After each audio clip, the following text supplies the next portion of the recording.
नमस्कार।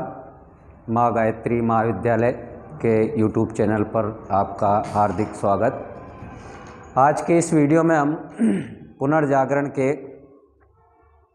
विस्तार के बारे में अध्ययन करेंगे। विस्तार इससे संबंधित जो है किन किन क्षेत्रों में पुनर्जागरण हुआ, वो सभी क्षेत्र हम इस वीडियो के अंतर्गत अध्ययन करने वाले हैं। इससे पहले हमने जो है अर्थ, कारण और उसकी ऐतिहासिक पृष्ठभूमि के बारे में पढ़ा है, पुनर्जागरण। उसके बाद पुनर्जागरण का विस्तार, कारणों में जो है ये कारण अपन पढ़ चुके हैं कि छापे खाने का आविष्कार है, कुस्तुनतुनिया पर तुर्कों का अधिकार है। उसके बाद इसका विस्तार कहाँ कहाँ तक हुआ, पुनर्जागरण का विस्तार, यानी कि पुनर्जागरण जो है वो कहाँ कहाँ तक फैला, बौद्धिक प्रगति, चिंतन, ये कहाँ तक फैला यूरोप में। तो उसमें जो है विस्तार के अंतर्गत इसमें पढ़ेंगे अपन इटली में पुनर्जागरण का प्रारंभ।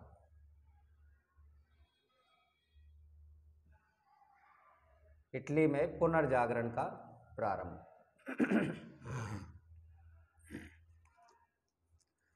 ये जो कारण अपन पिछले वीडियो में हमने पढ़े हैं पुनर्जागरण के, इनमें यूरोप में पुनर्जागरण हुआ और इसका प्रारंभ जो है वो इटली के नगरों से हुआ, इतालवी नगरों से हुआ। इटली के नगरों से इसका प्रारंभ हुआ। फिर वहाँ से, इटली से प्रारंभ होकर के पुनर्जागरण फ्रांस, इंग्लैंड और अन्य देशों में पहुंचा। कहाँ कहाँ पर पहुंचा? इटली से प्रारंभ होकर के, इटली से प्रारंभ होकर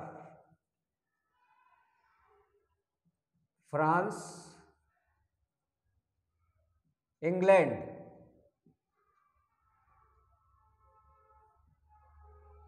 फ्रांस, इंग्लैंड पहुंचा। इतालवी नगरों से प्रारंभ होकर के पुनर्जागरण फ्रांस और इंग्लैंड तक पहुंचा, यानी कि इसका प्रकाश पहुंचा। पुनर्जागरण की लौ वो जो है फ्रांस और इंग्लैंड तक पहुंच चुकी। और यहाँ पर जो है यह प्रश्न हमारे सामने उठता है कि पुनर्जागरण का प्रारंभ इटली के नगरों में हुआ, क्यों हुआ, क्या कारण था इसका, इटली के नगरों में ही क्यों हुआ इसका प्रारंभ, कि पुनर्जागरण जो है इटली के नगरों से ही शुरू हुआ।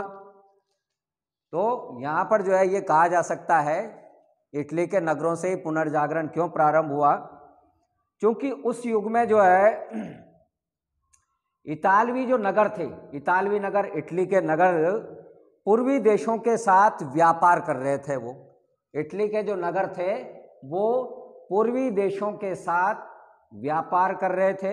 ये बात भी अपन पहले पढ़ चुके हैं। व्यापार करके वो नगर धनी बन चुके थे, व्यापार करके वो नगर धनी बन चुके थे। और वहाँ पर जो है सांस्कृतिक गतिविधियों को प्रोत्साहन मिलने लगा था, क्योंकि धनी तो बन चुके थे।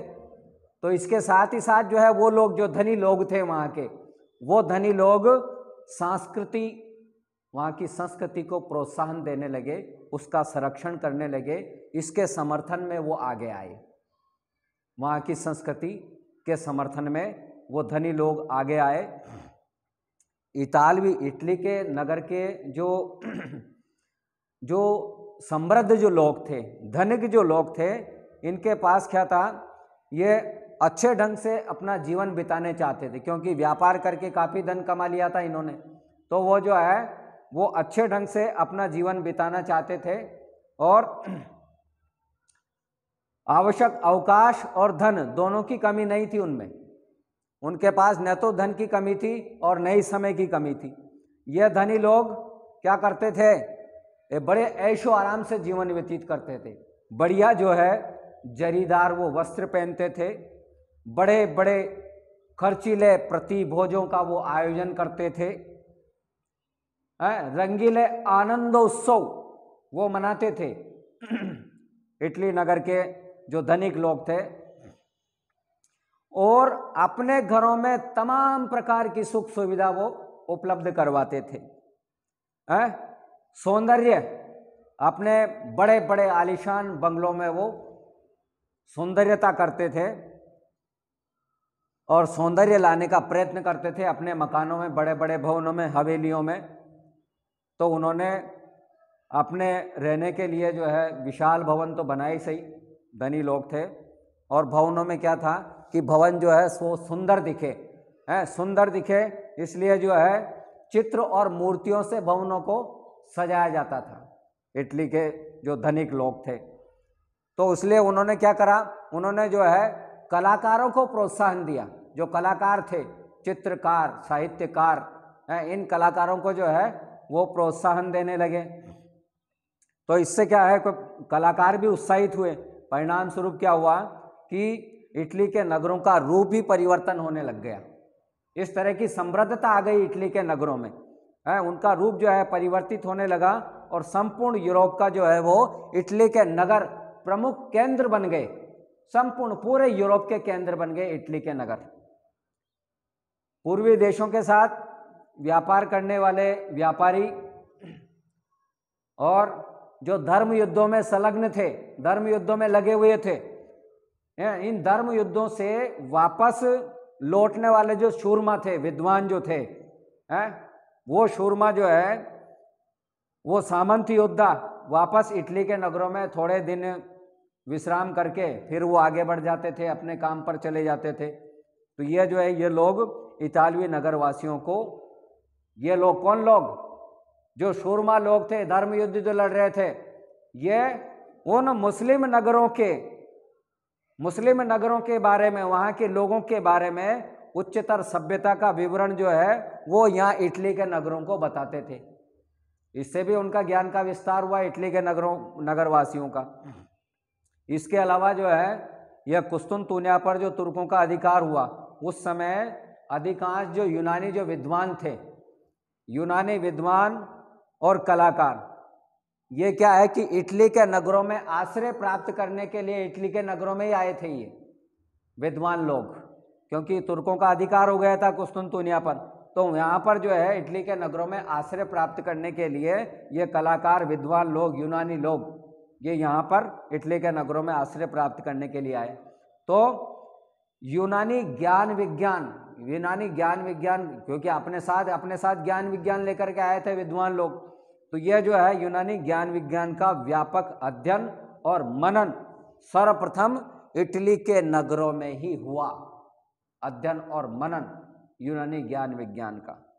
इसी के साथ साथ जो है मध्य युग की बात करें तो मध्य युग में जब अधिकांश यूरोपीय नगर वो धर्म के अंधकार में डूबे हुए थे, यूरोपीय नगर धर्म के अंधकार में डूबे हुए थे, तब भी जो है इटली के नगर में वो जीवित थे। मतलब उनमें जो है बौद्धिक स्वतंत्रता का विकास हो रहा था। और इतालवी नगर, विशेष करके इतालवी नगर में कौन कौन से नगर थे? फ्लोरेंस, वेनिस, मिलान, ये इटली के प्रमुख नगर थे। फ्लोरेंस, वेनिस और मिलान, ये समृद्ध और उन्नत होते जा रहे थे ये नगर। लेकिन आल्प्स पर्वत के दूसरी तरफ बसे जो लोग थे, क्योंकि यूरोप और एशिया के बीच में जो है आल्प्स पर्वत है, यूरोप और एशिया को अलग करने वाला पर्वत है ये आल्प्स पर्वत। तो आल्प्स पर्वत के दूसरी तरफ जो लोग बसे हुए थे वो अब भी जो है अंधकार में पड़े हुए थे, और इतालवी नगरों के निवासी वो एक दूसरे के साथ विचारों का आदान प्रदान करते थे, विचारों का आदान प्रदान करते रहते थे। इन नगरों की समृद्धि बढ़ी और उनमें से जो है कुछ पवित्र रोमन सम्राट की अधीनता से भी स्वतंत्र हो गए। कुछ लोग, कुछ नगर। अब उनकी तुलना जो है प्राचीन यूनान के नगर राज्यों से की जाने लगी थी। इसके साथ ही साथ स्वतंत्र नगरों के संपन्न लोगों ने कलाकार और जो साहित्यकार थे इनको पर्याप्त आश्रय देना प्रारंभ किया, उनको सम्मान देने लगे। और इसी दृष्टि से जो है फ्लोरेंस नगर का मेडिची परिवार यह इस प्रकार के कार्यों में सबसे आगे रहा। फ्लोरेंस नगर का मेडिची नाम का परिवार था, वो सबसे आगे रहा। यही कारण है कि पुनर्जागरण के काल में, रेनेसा के काल की कई महान जो विभूतियाँ वो उत्पन्न हुई, वो इन्हीं नगरों में उत्पन्न हुई है। इनमें से जो है कुछ दार्शनिक हुए हैं, जिनमें है पेट्रोक है। इस प्रकार के नाम सुनोगे आप इटली के नगरों में है। इटली के नगरों में कौन कौन से नगर रहे हैं? इटली के नगर, इटली के नगरों में, ये इटली के नगर में कौन कौन से नगर? फ्लोरेंस, वेनिस,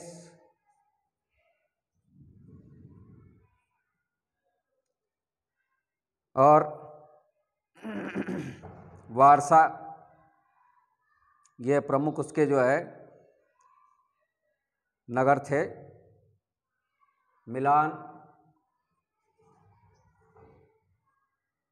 अब इनके जो कवि हुए हैं, जो विद्वान हुए हैं, विद्वान दार्शनिक है, उन दार्शनिकों में जो है पेट्रोक का नाम सबसे प्रमुख आता है। पेट्रोक, दांते, ये नाम आगे पढ़ोगे आप, ये महान दार्शनिक कवि हुए हैं। ये दांते कवि थे ये। इसके अलावा कथाकार बोक्काचियो, ये कथाकार हुए हैं। बोक्काचियो। छोटे छोटे प्रश्नों में इस प्रकार के प्रश्न जो है परीक्षा में पूछे जाते हैं। और चित्रकार, महान चित्रकार, चित्रकार ही नहीं, महान चित्रकार जो है वो है लियोनार्डो द विंची। महान चित्रकार हुए। चित्रकार की श्रेणी में जो है माइकल एंजेलो, माइकल एंजेलो। इसके अलावा राफेल, ये प्रमुख विद्वान और दार्शनिक हुए हैं इटली के नगरों की धरती पर। इतालवी नगरों में पुनर्जागरण के प्रारंभ होने के लिए कुछ अन्य कारण भी रहे। भाई कुछ कारण तो ये रहे कि विद्वान लोग जो है इन नगरों में आश्रय प्राप्त करते रहे। इन नगरों के व्यापारी लोग वो समृद्ध थे, वो अपने नगरों की, अपने देश की संस्कृति का उत्थान करना चाहते थे, ऐशो आराम का जीवन व्यतीत करते थे। तो उन लोगों ने जो है इस प्रकार के विद्वानों को अपने यहाँ पर आश्रय देना प्रारंभ कर दिया। इस वजह से भी जो है इटली के नगरों में पुनर्जागरण प्रारंभ हुआ। इसके साथ ही साथ जो है कुछ अन्य कारण भी रहे। प्राचीन रोमन साम्राज्य एवं संस्कृति, ये इटली का जो है, इटली प्राचीन रोमन साम्राज्य और संस्कृति का प्रतीक माना जाते थे ये नगर।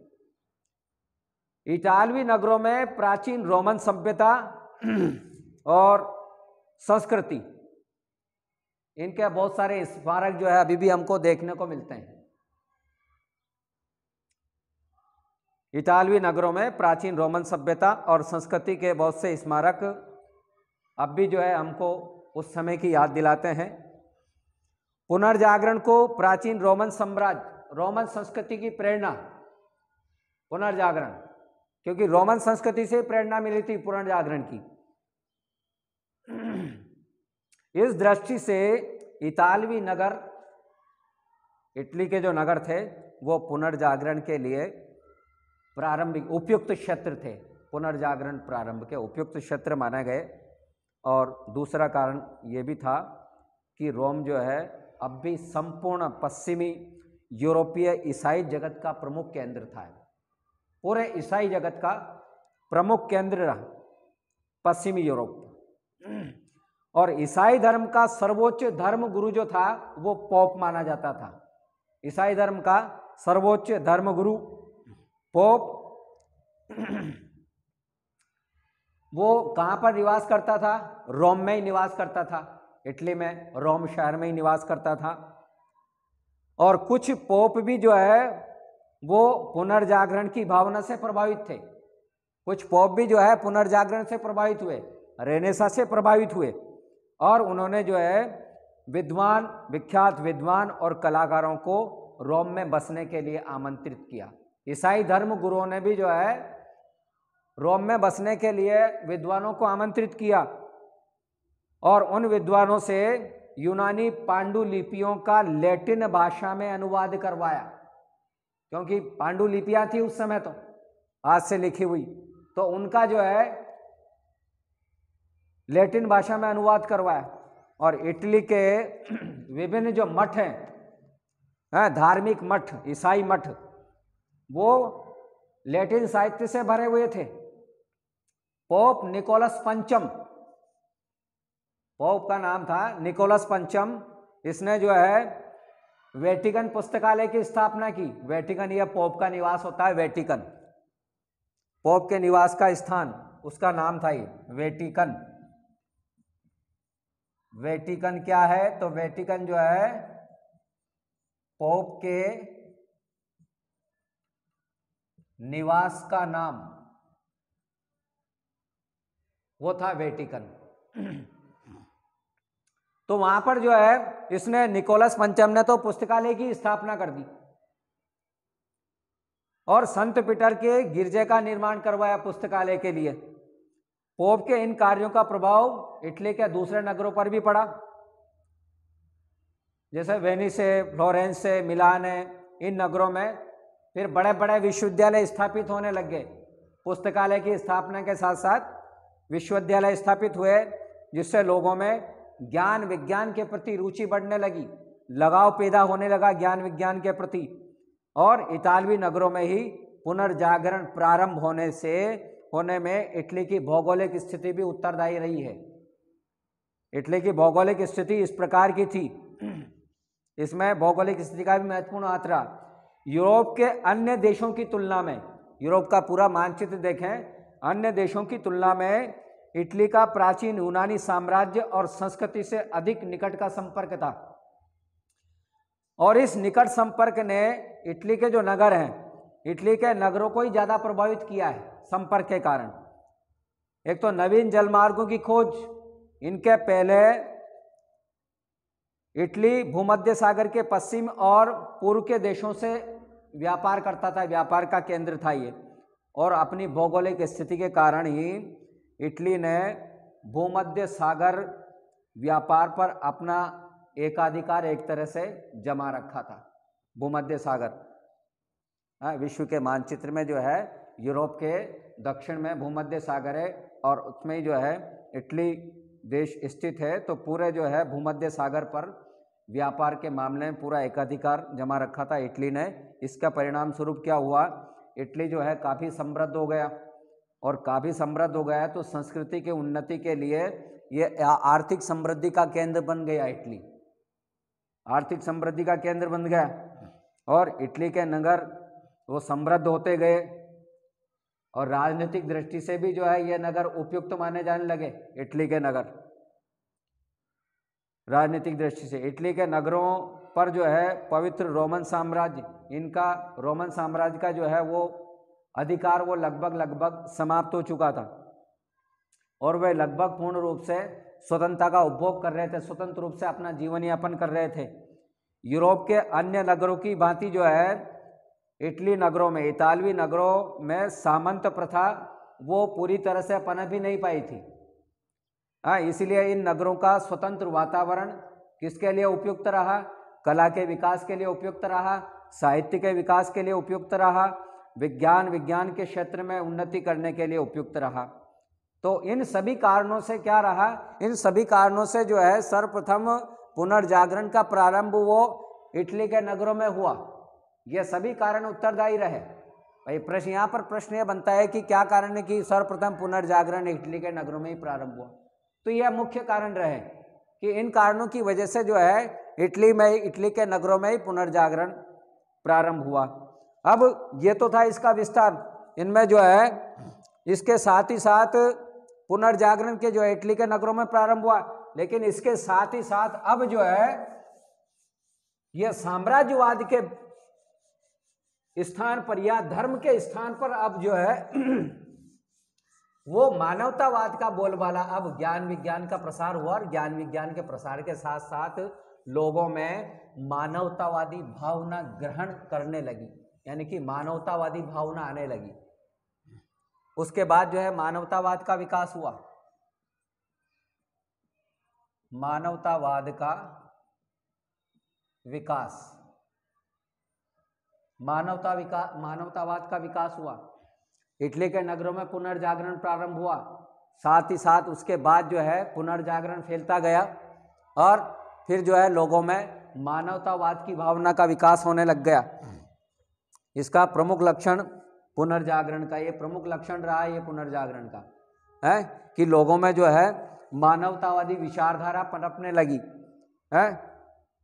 मानवतावादी विचारधारा भी क्या कहा गया, मानवतावाद का विकास, यानी कि मानवतावादी विचारधारा, मानवतावादी विचारधारा वही क्या है, मानवतावाद का विकास है, मानवतावादी विचारधारा ही। यह मानववाद का जन्म और विकास वो कहाँ पर हुआ, मानववाद का जन्म और विकास वो इटली के नगरों में ही हुआ। ये मानववाद का जन्म, इसका जन्म और विकास कहाँ हुआ, इटली के नगरों में हुआ। इटली के नगरों में हुआ जन्म और विकास मानवतावाद का, इटली के नगरों में हुआ।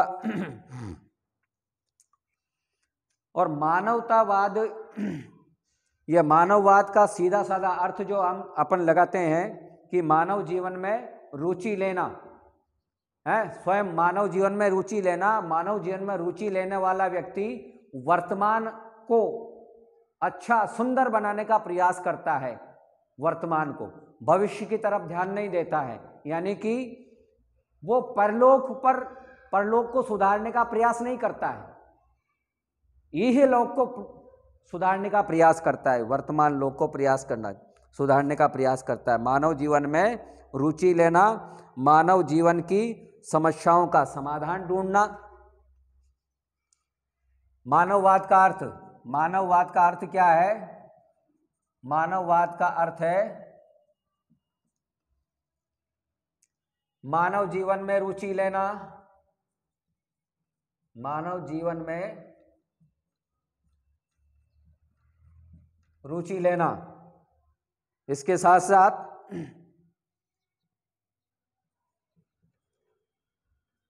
मानव जीवन की समस्याओं का समाधान ढूंढना,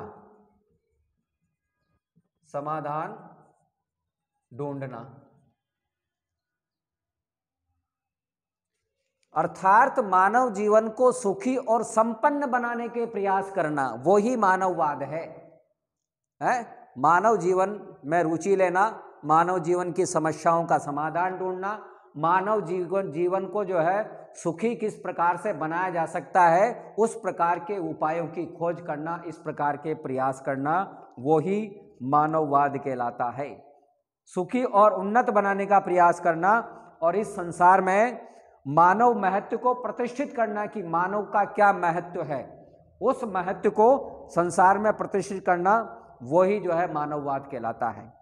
प्राचीन यूनान के साहित्य में जीवन के प्रति जो रुचि है वो रुचि प्राचीन यूनानी साहित्यों में झलकती है। जीवन के प्रति यूनानी लोग उस संसार में गहरी रुचि रखते थे जिसमें वे रहते थे, उसी संसार को जो है वो अच्छा मानते थे यूनानी लोग। पुनर्जागरण के प्रारंभिक काल में जिन विद्वानों ने प्राचीन यूनानी साहित्य, इनका अध्ययन करके प्रकृति और मनुष्य, इनमें रुचि लेना प्रारंभ की, प्रकृति और मनुष्य में उनका विवेचन करने का प्रयास किया, तो वो जो है वो लोग क्या कहलाए, वो लोग मानववादी कहलाए। वो लोग मानववादी, प्राचीन यूनानी साहित्य में रुचि लेने वाले, अध्ययन करने वाले और अध्ययन करके प्रकृति और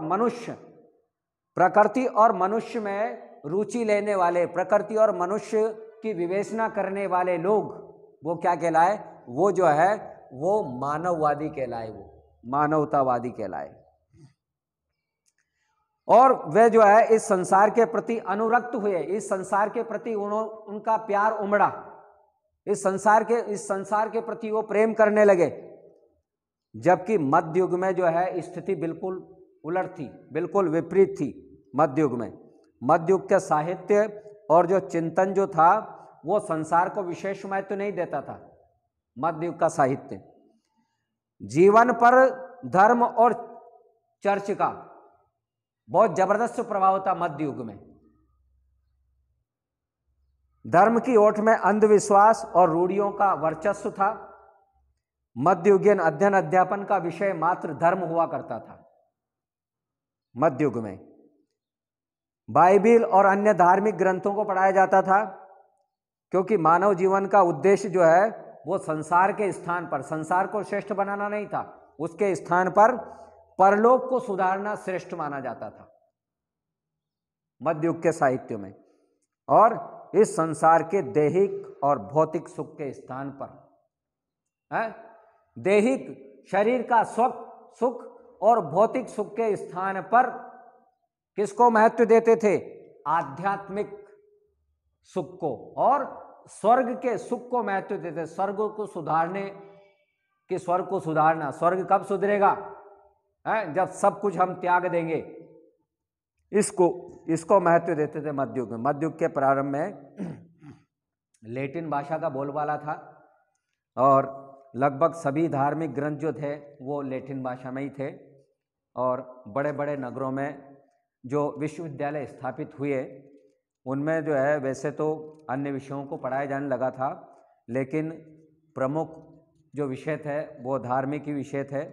और यदि कोई जो धर्मशास्त्रों में जो परंपरागत मान्यताएं थी, इन मान्यताओं का अगर खंडन करता, अगर उल्लंघन करता, तो अगर या उसको जो है असत्य प्रमाणित करने का प्रयास करता, साहस करता, तो ऐसे व्यक्ति को जो है नास्तिक माना जाता था, धर्मद्रोही घोषित कर दिया जाता था और उसको जो है कड़ी सजा दी जाती थी। फिर भी जो है कई विद्वान लोगों ने अपनी पिपासा को, अपनी प्यास को शांत करने के लिए प्राचीन यूनानी और रोमन साहित्य का सहारा लिया। और ऐसे लोगों को जो है बाद में वो मानववादी लोग कहे या मानववादी उनको कहा जाने लगा, ह्यूमनिस्ट जिनको बोलते हैं, ऐसे लोगों को ह्यूमनिस्ट कहा जाने लगा या मानववादी कहा जाने लगा। मानववाद के विकास ने क्या हुआ कि मध्ययुगीन वातावरण में क्रांतिकारी परिवर्तन ला दिया। जैसे जैसे मानववादी का विकास हुआ, मानववादी विचारों का विकास हुआ, मानववादी विचारधारा लोगों में पनपने लगी, उससे ही क्या हुआ कि यूरोप में जो है क्रांतिकारी परिवर्तन हुआ। मानववादी विचारक धर्म के स्थान पर अब किसको महत्व देने लगे, वो जो है मनुष्य को महत्व देने लगे। साहित्य और कला के क्षेत्र में भी जो है धर्म का स्थान वो मनुष्य ने ले लिया, क्योंकि पहले जो है जो साहित्य लिखे जाते थे, कला के क्षेत्र में जो काम होता था वो धर्म के आधार पर ही काम होता था। लेकिन उसके बाद जैसे जैसे मानवतावादी विचारधारा पनपने लगी, वैसे वैसे जो है साहित्य और कला के क्षेत्र में भी अब धर्म जो है एक तरफ हो गया और मनुष्य उसके केंद्र में आ गया।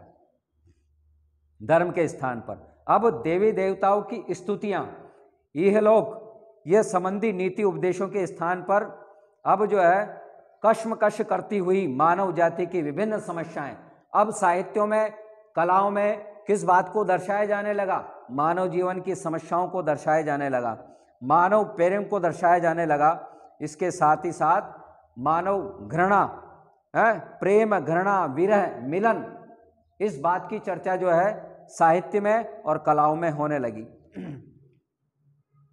मानववादियों का ये मानना था कि परलोक की चिंता छोड़ करके, ये मानववादी का मानना था, परलोक की चिंता छोड़ करके और इस लोक को ही, वर्तमान लोक को ही स्वर्ग बनाना, ये मानव का उद्देश्य होना चाहिए। स्वर्ग बनाने का प्रयत्न करना चाहिए हमें। देवी और देवताओं के स्थान पर हमको रोगियों, निर्धनों, उत्पीड़नों, जो उत्पीड़ित लोग हैं उनकी सेवा में हमको जुट जाना चाहिए, यानी कि मानव सेवा एकमात्र उद्देश्य होना चाहिए। धर्म और ऊंच नीच का भेदभाव त्याग कर प्रत्येक व्यक्ति को अपनी उन्नति का अवसर प्रदान करना चाहिए। प्रत्येक व्यक्ति उन्नति करें। इसके साथ ही साथ प्रत्येक व्यक्ति को अपनी इच्छा अनुसार धर्म की उपासना करने की स्वतंत्रता होनी चाहिए और राष्ट्र के प्रति लोगों में निष्ठा की भावना का विकास होना चाहिए। ये बात कौन मानते थे? ये बात जो है मानवतावादी विचारक मानते थे। मानवतावादी विचारकों का ये मानना था कि देश के प्रति निष्ठा की भावना का विकास होना चाहिए। पठन पाठन का विषय धर्म नहीं हो करके क्या होना चाहिए? मनुष्य होना चाहिए, संसार होना चाहिए।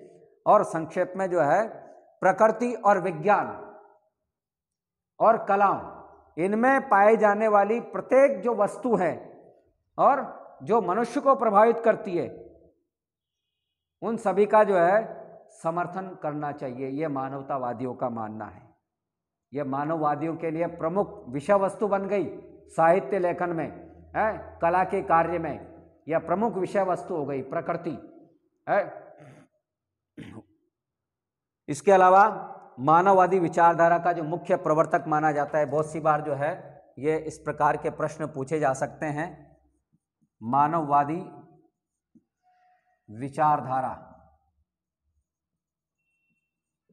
के प्रमुख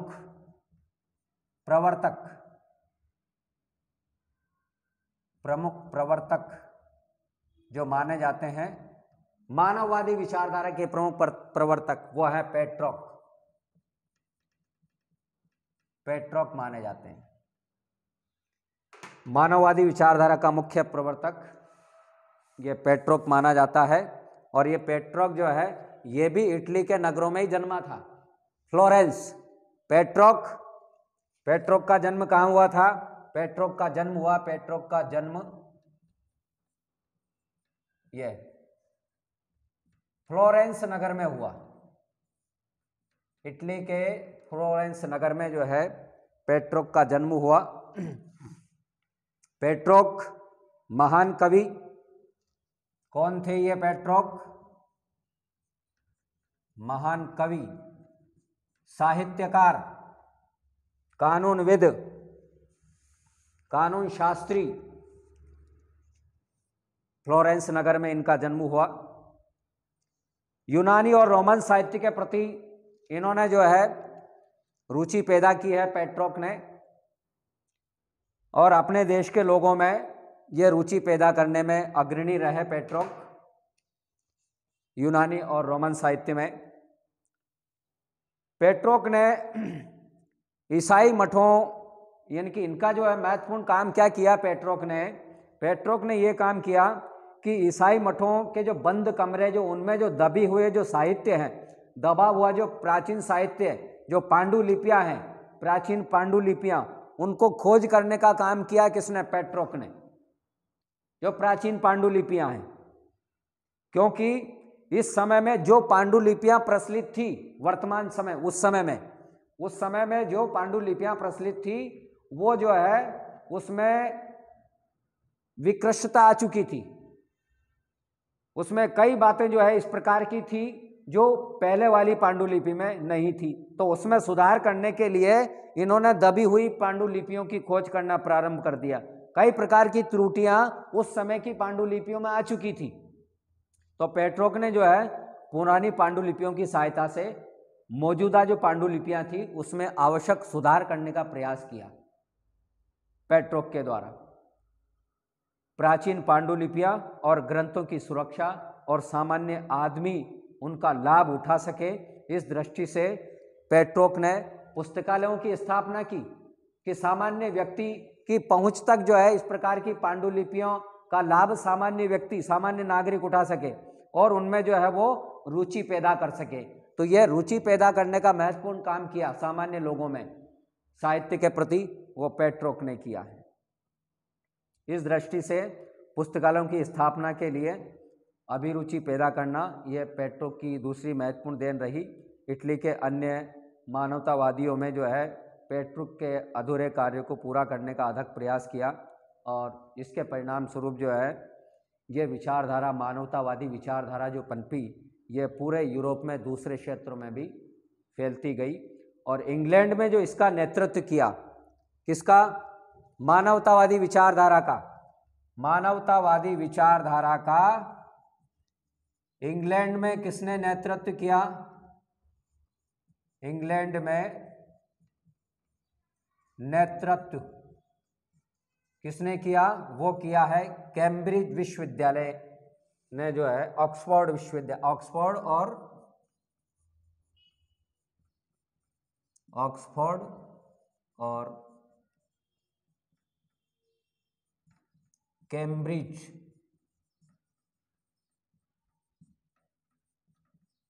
विश्वविद्यालय। मानवतावादी विचारधारा का इंग्लैंड में जो नेतृत्व किया है वो ऑक्सफोर्ड और कैम्ब्रिज विश्वविद्यालय के द्वारा किया गया है।